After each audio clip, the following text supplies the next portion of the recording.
ಮರದಲ್ಲಿ ಹಲಸಿನ ಹಣ್ಣು ಜೇನಿನ ರುಚಿಯ ಹಣ್ಣು. ಮರದಲ್ಲಿ ಹಲಸಿನ ಹಣ್ಣು ಜೇನಿನ ರುಚಿಯ ಹಣ್ಣು. ಕಾಗೆ ಮರದಲ್ಲಿ ನಿಂತು ಕೆಳಗೆ ಹಾಕಿತ್ತು ಹಣ್ಣ. ಕಾಗೆ ಮರದಲ್ಲಿ ನಿಂತು ಕೆಳಗೆ ಹಾಕಿತು ಹಣ್ಣ. ಅಜ್ಜಿ ಹಿತ್ತಲ್ಕೆ ಬಂದು ಓಡಿಸಿದಳು ಕಾಗೆಯನ್ನ. ಅಜ್ಜಿ ಹಿತ್ತಲಿಗೆ ಬಂದು ಓಡಿಸಿದರು ಕಾಗೆಯನ್ನ. ತಿಂದು ಮೆರೆಯಲು ಸಿತ್ತು ಮಕ್ಕಳಿಗೆ ಹಲಸಿನ ಹಣ್ಣ. ತಿಂದು ಮೆರೆಯಲು ಸಿತ್ತು ಮಕ್ಕಳಿಗೆ ಹಲಸಿನ ಹಣ್ಣ.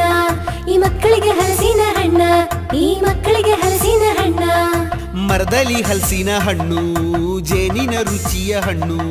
ಮರದಲ್ಲಿ ಹಲಸಿನ ಹಣ್ಣು ಜೇನಿನ ರುಚಿಯ ಹಣ್ಣು. ಹೇ ಕಾಗೆ ಮರದಲ್ಲಿ ನಿಂತು ಕೆಳಗೆ ಹಾಕಿತ್ತು ಹಣ್ಣ. ಕಾಗೆ ಮರದಲ್ಲಿ ನಿಂತು ಕೆಳಗೆ ಹಾಕಿತು ಹಣ್ಣ. ಅಜ್ಜಿ ಹಿತ್ತಲ್ಗೆ ಬಂದು